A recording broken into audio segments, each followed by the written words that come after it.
People at the back, can you hear me clearly? Okay, good. Have you ever held a question in mind for so long that it becomes part of how you think?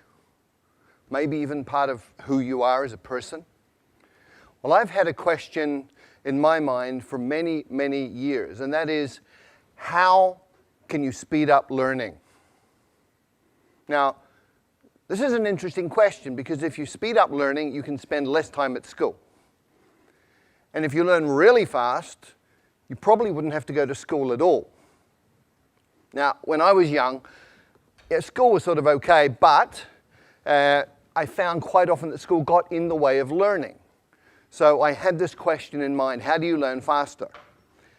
And this began when I was very, very young. When I was 11 years old, I wrote a letter to researchers in the Soviet Union asking about hypnopedia. This is sleep learning, where you get a tape recorder, you put it beside your bed, and it turns on in the middle of the night when you're sleeping, and you're supposed to be learning from this. Good idea. Unfortunately, it doesn't work. But hypnopedia did open the doors to research in other areas, and we've had incredible discoveries about learning that began with that first question.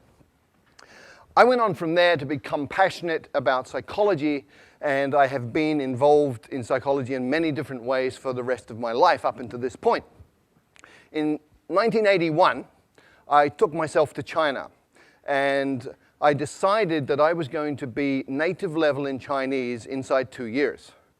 Now, you need to understand that in 1981, everybody thought Chinese was really, really difficult and that a Westerner could study for 10 years or more and never really get very good at it.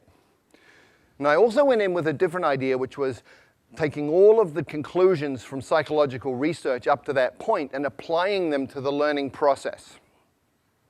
What was really cool was that in 6 months I was fluent in Mandarin Chinese, and it took a little bit longer to get up to native. But I looked around and I saw all of these people from different countries struggling terribly with Chinese. I saw Chinese people struggling terribly to learn English and other languages. And so my question got refined down to, how can you help a normal adult learn a new language quickly, easily, and effectively? Now, this is a really, really important question in today's world. We have massive challenges with environment. We have massive challenges with social dislocation, with wars, all sorts of things going on. And if we can't communicate, we're really going to have difficulty solving these problems. So we need to be able to speak each other's languages. This is really, really important. The question is, how do you do that? Well, it's actually really easy. You look around for people who can already do it. You look for situations where it's already working, and then you identify the principles and apply them. It's called modeling, and I've been looking at language learning and modeling language learning for about 15 to 20 years now. And my conclusion, my observation from this is that any adult can learn a second language to fluency inside 6 months. Now, when I say this, most people think I'm crazy. This is not possible.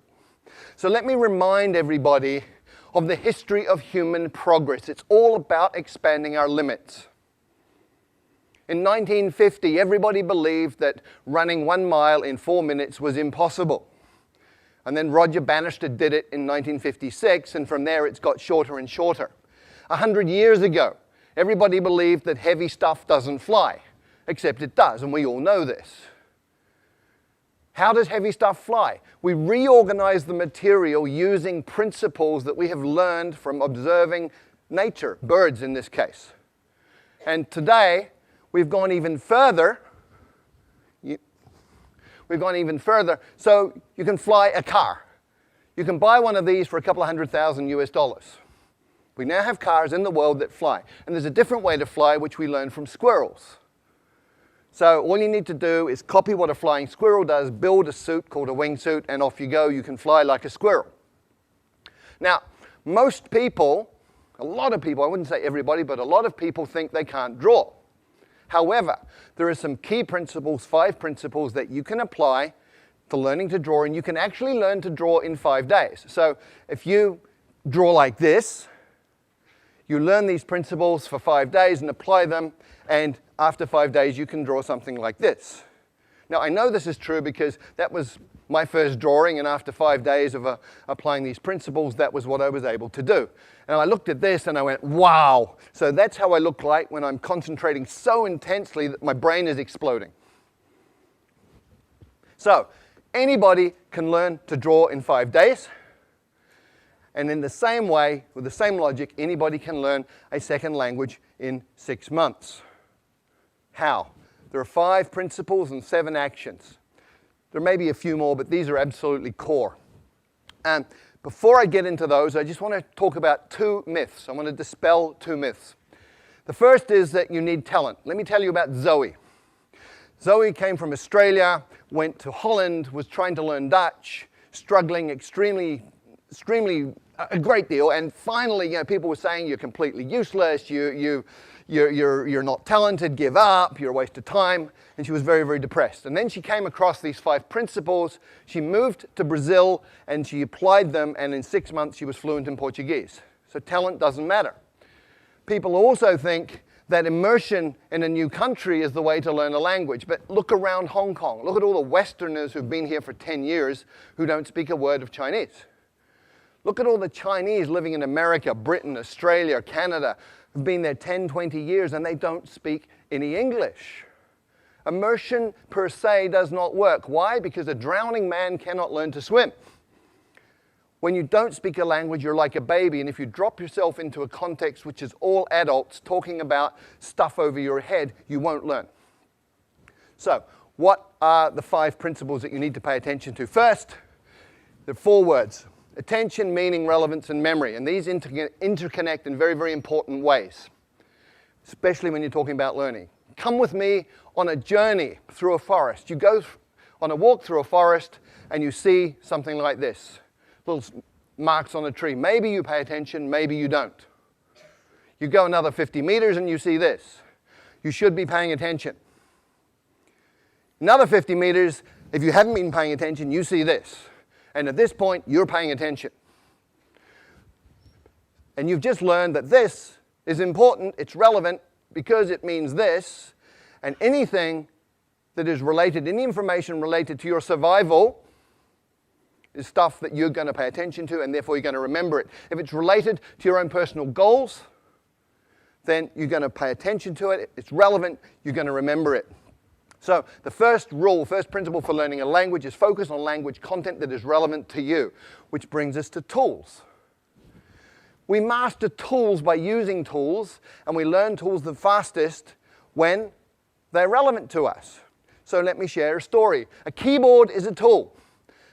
Typing Chinese a certain way, there are methods for this. That's a tool. I had a colleague many years ago who went to night school Tuesday night, Thursday night, 2 hours each time, practicing at home. She spent 9 months, and she did not learn to type Chinese. And one night we had a crisis. We had 48 hours to deliver a training manual in Chinese. And she got the job. And I can guarantee you, in 48 hours, she learned to type Chinese because it was relevant, it was meaningful, it was important. She was using a tool to create value. So the second principle for learning a language is to use your language as a tool to communicate right from day one, as a kid does.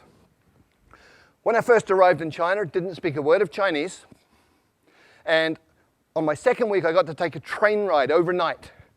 I spent 8 hours sitting in the dining car talking to one of the guards on the train. He took an interest in me for some reason. And we just chatted all night in Chinese, and he was drawing pictures and making movements with his hands and facial expressions, and piece by piece by piece, I understood more and more. But what was really cool was 2 weeks later, when people were talking Chinese around me, I was understanding some of this, and I hadn't even made any effort to learn that. What had happened, I'd absorbed it that night on the train, which brings us to the third principle. When you first understand the message, then you will acquire the language unconsciously. And this is really, really well documented now. It's something called comprehensible input. There's 20 or 30 years of research on this. Stephen Krashen, a leader in the field, has published all sorts of these different studies. And this is just from one of them. The purple bars show the scores on different tests for language. The green and the purple people were people who had learned by grammar and formal study. The green ones are the ones who learn by comprehensible input. So comprehension works. Comprehension is key. And language learning is not about accumulating lots of knowledge. In many, many ways, it's about physiological training. A woman I know from Taiwan did great in English at school. She got A grades all the way through, went through college, A grades, went to the US and found she couldn't understand what people were saying. And people started asking her, "Are you deaf?" And she was English deaf. Because we have filters in our brain that filter in the sounds that we are familiar with, and they filter out the sounds of languages that we're not. And if you can't hear it, you won't understand it. If you can't understand it, you're not going to learn it. So you actually have to be able to hear these sounds. And there are ways to do that, but it's physiological training. Speaking takes muscle. You've got 43 muscles in your face. You have to coordinate those in a way that you make sounds that other people will understand. If you've ever done a new sport for a couple of days and you know how your body feels, hurts, if your face is hurting, you're doing it right. And the final principle is state, psychophysiological state. If you're sad, angry, worried, upset, you're not going to learn, period. If you're happy, relaxed, in an alpha brain state, curious, you're going to learn really quickly. And very specifically, you need to be tolerant of ambiguity. If you're one of those people who needs to understand 100% every word you're hearing, you will go nuts because you'll be incredibly upset all the time because you're not perfect. If you're comfortable with getting some, not getting some, just paying attention to what you do understand, you're going to be fine, you'll be relaxed, and you'll be learning quickly. So based on those 5 principles, what are the 7 actions that you take? Number 1, listen a lot. I call it brain soaking. You put yourself in a context where you're hearing tons and tons and tons of the language, and it doesn't matter if you understand it or not. You're listening to the rhythms, you're listening to patterns that repeat, you're listening to things that stand out. So just soak your brain in this. The second action is you get the meaning first, even before you get the words. And you go, well, how do I do that? I don't know the words. Well, you understand what these different postures mean. Human communication is body language in many, many ways. So much body language. From body language, you can understand a lot of communication. Therefore, you're understanding, you're acquiring through comprehensible input. And you can also use patterns that you already know. If you're a Chinese speaker of Mandarin and Cantonese and you go to Vietnam, you will understand 60% of what they say to you in daily conversation because Vietnamese is about 30% Mandarin, 30% Cantonese. The third action, start mixing. You probably have never thought of this, but if you've got 10 verbs, 10 nouns, and 10 adjectives, you can say 1,000 different things. Right? Language is a creative process. What do babies do? Okay, me, ba, now. Okay, that's how they communicate. So start mixing, get creative, have fun with it. It doesn't have to be perfect, just has to work. And when you're doing this, you focus on the core. What does that mean? Well, with every language, there's high-frequency content. In English, 1,000 words covers 85% of anything you're ever going to say in daily communication. 3,000 words gives you 98% of anything you're going to say in daily conversation. You've got 3,000 words, you're speaking the language. The rest is icing on the cake. And when you're just beginning with a new language, start with your toolbox. Week number 1. In your new language, you say things like, how do you say that? I don't understand. Repeat that, please. What does that mean? All in your target language. You're using it as a tool, making it useful to you. It's relevant to learn other things about the language. By week 2, you should be saying things like me, this, you, that, give, hot, simple pronouns, simple nouns, simple verbs, simple adjectives, communicating like a baby. And by the 3rd or 4th week, you're getting into what I call glue words. Although, but, therefore, these are logical transformers that tie bits of a language together, allowing you to make more complex meaning. At that point, you're talking. And when you're doing that, you should get yourself a language parent.